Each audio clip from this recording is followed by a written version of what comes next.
It's not the first product that will determine if you've got $1 million idea.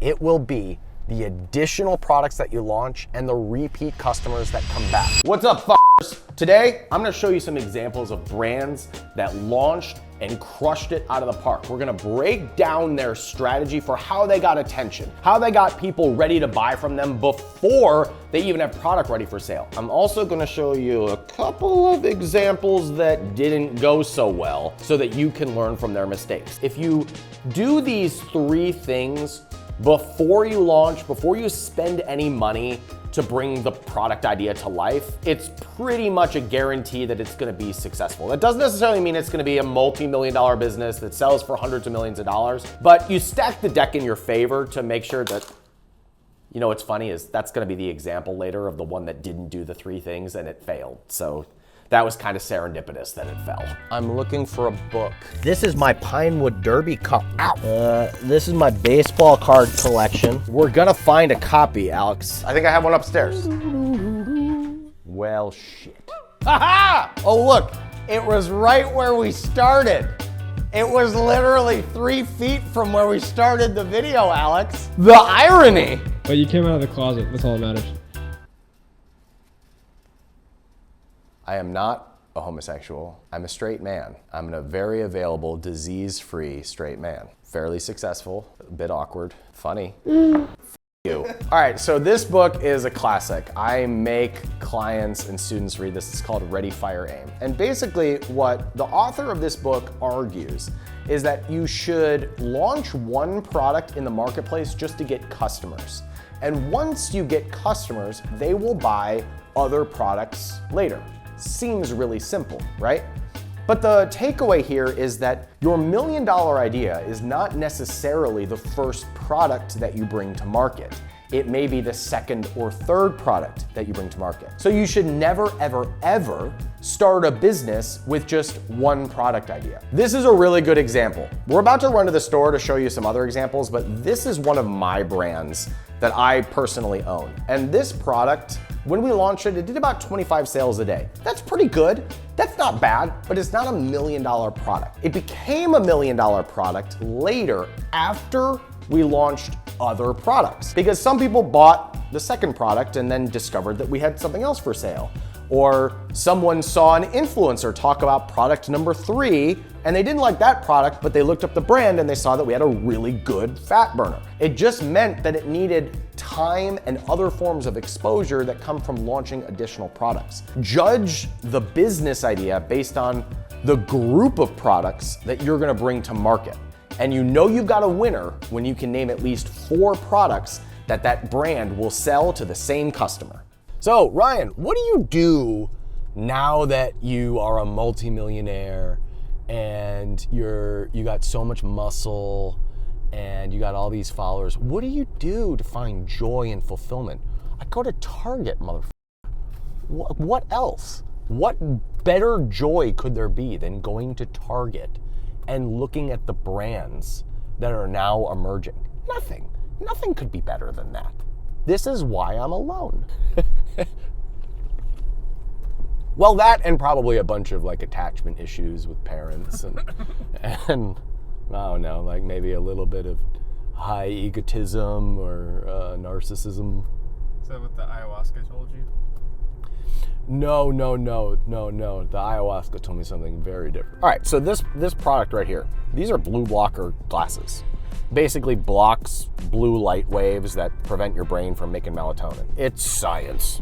It's something your small brain couldn't understand. These are a great product, and they sold a lot of these glasses. And I love these guys. I actually sat on the board of this company. I'm a 1% owner. I believe in what they were doing.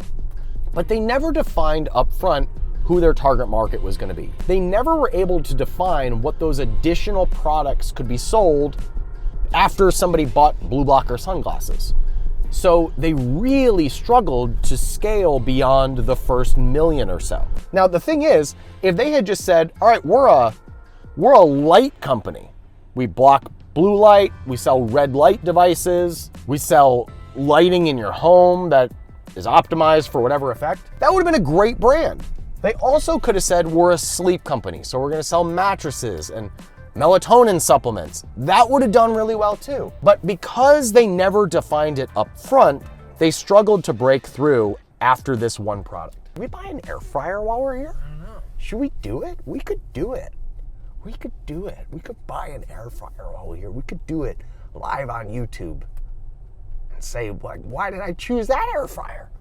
What features and benefits stood out to me? Who had the best marketing on the shelves of Target for my air fryer? Perfect example is Dr. Squatch. So Dr. Squatch came to market with natural soap, and they targeted men who didn't want to put chemicals on their skin. And they dominated with this product, and they got that customer base. But they really started to become a big brand when they said, well, if a man who doesn't want to put chemicals on their skin will buy soap, he'll also buy shampoo and deodorant and shave butter and conditioner. And now they can launch whatever they want because they have the same customer. They can launch multiple products to the same customer. So don't discount your idea if the one product doesn't take off right away. Dr. Squatch really became a household brand when they launched multiple products, and now you see them everywhere. Now this brand right here, this is the Rock's personal care brand, Papa Tui. And you can see they have deodorants and body washes and soap and all of these different products. He didn't come out and say, hey, I'm launching a deodorant or I'm launching a body wash. He launched a personal care brand. Now he can launch all the products at the same time because it's The Rock. He's got trillions of followers and more money than God. So he can do that kind of stuff. You are not The Rock. I am not The Rock, although obviously we get mistaken for each other since we look so much alike. He has money and attention to launch lots of products at the same time. You and I don't. So a better strategy for bootstrap entrepreneurs is to get one product to get consistent sales from one core type of person, and then you launch the additional products. That's how you build a $1 million brand. Giant air fryer. It's got 14 functions. And French doors. I think we have to buy it. Will this air fryer get me laid? Totally a write-off. Thanks, Trump. Chill. Be cool. Act cool.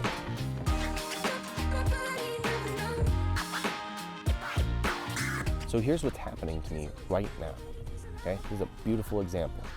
I bought Quest years ago because they had a good protein bar. That was the first product they brought to market.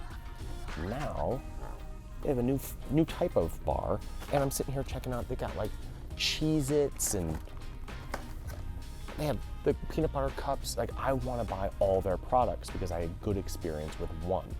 So the fact that I bought one product makes me come back and want to buy all of the other products because I'm their target market. So the takeaway here is that we want to know that we've got options for what we're going to launch after we get this group of customers. Because even if we don't launch with multiple products, and you shouldn't, knowing what your products are going to be give you the indication that you can come out with a $1 million brand. There are going to be exceptions to every rule, and this is the exception of multiple products. Native deodorant launched in 2015, and within a year and a half, they were sold for $100 million. They had one product, and it was deodorant. And the founder, Moyes, even said, people were telling us we need to launch body wash and toothpaste and all this stuff, and we said, no, we're gonna stick with what we're good at, and that's deodorant. Native had great timing. They were heavy in Facebook ads before Facebook ads were expensive. They were the first natural deodorant of its kind. So they had a lot of things going for them. This is the exception to the rule. And they sold for $100 million, not because of how profitable they were, not because of how good their product was, but because the buyer knew that they could launch additional products and make their margin. In fact, some of them are right over there on the shelf. So they sold to a big parent company that they knew could develop additional products to build upon the rest of the personal care line. So even this example, although it did really well with just one product, was valuable because there were other products that would be sold in the future. So the first thing you need is a group of products before you launch. The second thing you need is something that's different. Different is defined as not something else. So Legendary Foods is not Pop-Tarts. That's all. Legendary Foods has crushed because they're different in the fact that this is a high protein toaster pastry. The fact that they can say we're not filled with sugar makes them different. So what are you not? That's how we identify our differentiator, and that's a really good indication that our first product or our brand is gonna take off pretty quickly. And look here, Legendary Foods now has chips and all kinds of other stuff too. They're starting to follow the formula. Whoa, dude, did you see this? No. This is a sticky roll from Legendary. Oh, this is happening to me right now. I mean, look, I've bought their toaster pastries in the past, and now I see that they have a new product. I wasn't looking for a protein sweet roll, but now that I've bought from this brand in the past, I'm totally gonna buy the caramel sticky bun protein sweet roll. It's totally gonna happen. This is so exciting. We came here to shoot a video, and I'm probably gonna spend $500 at Target today. Look at Quest's new protein. This is to compete with Fairlife. So this is so cool. So this is the 45 gram of protein one, because Fairlife has that, ultra filtered 45 gram of protein one.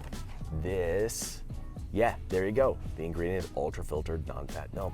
See, once you have the customer base, you can launch whatever you want, and if one of your competitors comes out with a good idea, you can just mimic it, and you've already got the distribution on store shelves or through your email list. Oh, God, I friggin' love this stuff. This is so much fun. If you saw the creepy old men that DM me because they think I'm attractive, you would throw up in your mouth. And it's not that I'm anti-gay, I'm just anti-penis. I don't even like my own. So laundry detergent. Now, I know nothing about this brand, Molly's Suds, but you notice how it's different from all of the other stuff that's on the shelf. So they're safer ingredients for your laundry. So it's not Tide, it's not all of the other big box brands. As a result, they're getting shelf space, and I would guess that this brand is doing really well. That's enough of a differentiation. It doesn't need to be a big brand new idea or reinventing the wheel. It just needs to be different, not something else. That's how you know that you've segmented enough of the market to launch a product that is going to buy multiple products over time. So you need multiple products, and you need something different so that people choose you over everybody else. I'm looking for Banza. I kid you not. See, I was looking for Banza because I wanted to make mac and cheese out of their high protein pasta. And what do you know? They now have a macaroni and cheese, which just makes sense because since the customer already buys the pasta to make mac and cheese, they might as well just make mac and cheese. Now, I would never buy this as a first product, but because I'm already a customer and I already use it for mac and cheese, makes all the sense in the world for them to do this. God, I love marketing. You want me to leave so you can do your part of the video, don't you? No, I'm not gonna do a part of the video. I'm not in the videos, Ryan. I'm never in the videos. I lied. I'm in these I show up, I'm like, hey man, we're gonna do these 3 things. Da da da da da. It's been 45 minutes. We're still here. We're probably gonna be here for another hour. Nothing's going on. Just looking at mac and cheese. An hour. This is actually news. I did not know this brand was in Target. This is Ben and Camille. They came from our community. They did a great job, had a great business, sold, I think it was a 9-figure exit. They did awesome. Congratulations, guys. Did not know that they were in Target. But this is a really good example of a brand that just dominated on one place, and that was Amazon.com. And because of their domination on Amazon, now a retail store will pick them up and say, you've already proven that you can take sales, so let's give you a shot on retail shelves. And here they are. Really, really good example. Here's another great example of just being a little bit different. Pretty Litter. You're seeing this everywhere. Multi-million dollar business. And what's different about it? It changes color according to, I don't know, the pH level of your cat's piss or something. I'm not exactly sure. I don't love my cat that much. But because it's just a little bit different, that stands out and people are choosing them because they stand out from the competitors. One brand that is not on the shelf that I predict will be is Alina's brand, Dude Woof, which is a brand for doodle owners. And so her first product is a detangling spray. She's already doing over 100 sales a day. And because that one product has done well, she already knows what product 2, 3, and 4 are gonna be. So she knew what her group of products was going to be up front, and she knew that her market would just be doodle owners. Now she can launch multiple products there, but she has one product that is opening the doors for her. And she's just different enough because she's just for doodle owners. And people are choosing her over the competitors. And the reason why she was so successful is because she did the third part right. And that was she got a group of people to know that she existed and they were ready to buy from her on launch day. That's what we're gonna talk about next. How are y'all today? Oh, we just had the best time. Really? Did you know that Quest has new stuff? No. I didn't either. Really? And Legendary Foods has new stuff. We had a great time at Target. That's good. And I didn't know I needed a new air fryer, but I came to Target and I needed a new air fryer. For a while, because I drink Alani's, the Alani energy drinks. You know they were just bought by Celsius? Yes. Isn't that wild? Yes, but I don't want them to change the formula or nothing. They won't, but like that's such a wild story. That guy started it as like an Instagram influencer. Really? Launches this energy drink and then they're acquired by Celsius. That's crazy. Wild. $1 billion idea launched on Instagram. There you go. Gotta make money somehow, you know? We had such a great time at Target today. Have a good day, Maddie. Oh! Okay. Well, this is living. This is good living. Trying new brands, coming up with business ideas. Like, could there be anything more fun? Is this an overcompensation for how boring my life is? We don't know. But man, do I get my rocks off by looking at new brands. Now, in order to have a successful launch, you gotta let people know that you exist. There's no way around it. You have to do basic marketing. You can either pay for exposure or you can earn your exposure. You can pay for it or you can get it organically. Now, if you pay for it, there's a couple ways to do that. For example, Dr. Squatch, who we looked at earlier, they created a funny viral ad that they ran some media to. And guess what? Did really well. I put them on the map. I gave them a whole bunch of customers, and now they can launch whatever they want. But then there's this brand that comes from our community, Right Wing Naturals, has the same exact type of product, even the same differentiator. It's natural, but speaking to a different person. This is literally a right-wing natural company. So they are throwing stones over at the big brands that have, more leftist views, and they can run ads saying we're not them. Guess what? They're doing well, they're doing well. There's enough room for lots of players in this space. If you don't come with a big bunch of funding, like most of us haven't, the other thing that you could do is you can earn your media. Jocko is Jocko Willink. He does a bunch of podcasts and content and videos. Now, you may never be as big as Jocko. I'll never be as big as Jocko, but you can either create content or you can partner with people who do. And there are ways to get in front of influencers and content creators in a cool way that gets their attention and gives them a reason to talk about your product or your brand. Now, here's the thing, guys. You don't need millions of people to know about your stuff. You actually only need a small amount of people to know that you exist, which is what I want to teach you next. I have been doing consulting with a new protein line. And the protein line is backed by a really big influencer who's breaking into the space and has a unique spin on the market. They're gonna do a great job. And here is what I told them to focus on. I said the most profitable thing that you can do to launch this business is to build your email list. And it doesn't matter if it's a few hundred people or if it's hundreds of thousands of people. It will still be the best possible way for you to launch your product and get sales on day one. So this is what I told them. I said, you should start talking about your product now. Even if it's not ready, even if it's gonna be months before you take a sale, start saying, we're doing this and going in this direction, and I want you to be the first person to know about it. We call this a hot list. It's the people who are first in line ready to buy from you, even if your product is not ready yet. The more that this person talks about their protein line, And the more that they have people waiting to buy from them on day one, the more that we can guarantee that this is gonna be successful out of the gate. And you know what?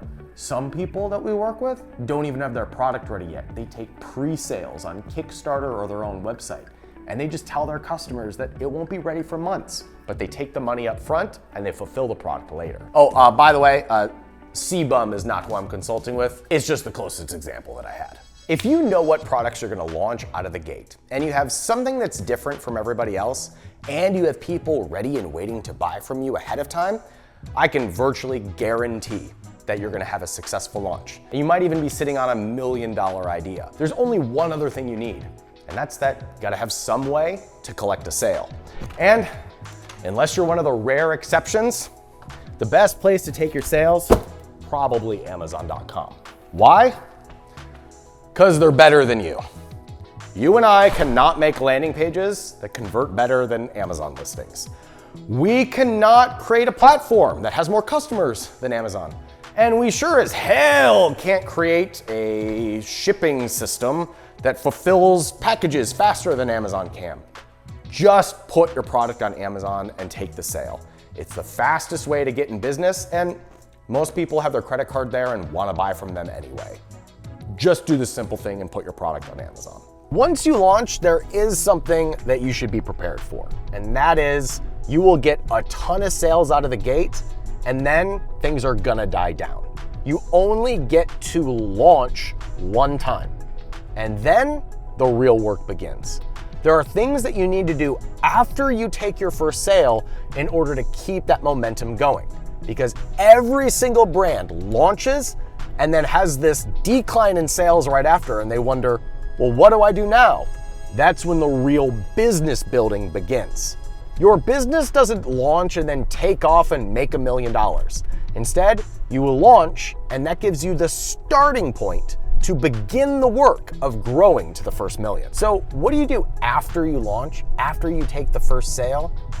You don't need to do it right now, but you should know what's coming. Because after you launch, that is when you need to be actively reaching out to those customers who tried your product for the first time. And because you want to turn those into reviews and raving fans and repeat customers as much as possible. It's not the first product that will determine if you've got $1 million idea. It will be the additional products that you launch and the repeat customers that come back.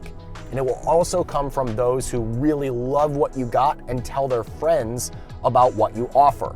So at the beginning of your business, going all in on creating value for those customers in the form of a wonderful experience and asking them for reviews and feedback is essential to plant the seeds for your $1 million brand. This is a belt from my buddy Jason. And Jason followed all the rules that we talked about in this video. He knew exactly what products he wanted to come out of the gate with. For example, this is a weightlifting belt, but he also knew that he could do straps and other fitness gear. He could do supplements, he could do protein. He now serves the CrossFit market, but he started by selling a weightlifting belt. Now he can sell whatever he wants. He was a little bit different. He was the first to do this type of strap in the CrossFit space. And he built an audience that buys all of his products. He made me this custom belt. You can see right here it says, I am the millionaire maker Moran. This means a lot to me. You can tell it's gotten its use as well. But this is a great example of what happens when you line up the pieces and you know you've got $1 million business because you can name what products you're going to launch over time. You're a little bit different. You've got people ready and waiting for you before your product is even ready. When you have those pieces in mind, when you can envision what products you'd like to bring to market beyond the first one, and you can think about how they're different, that's how you know that you got $1 million idea.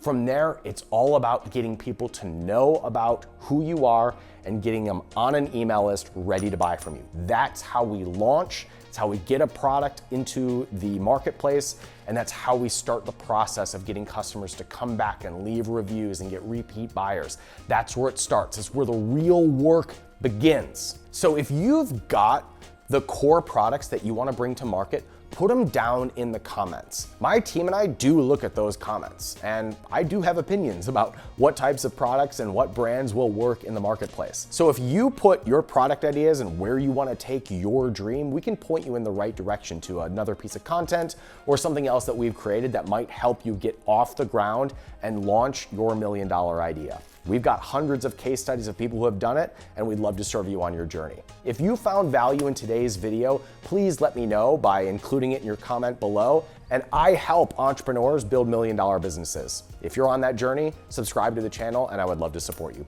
Thank you for being here. I'm Ryan Daniel Moran with Capitalism.com. I'll see you guys next time. Take care.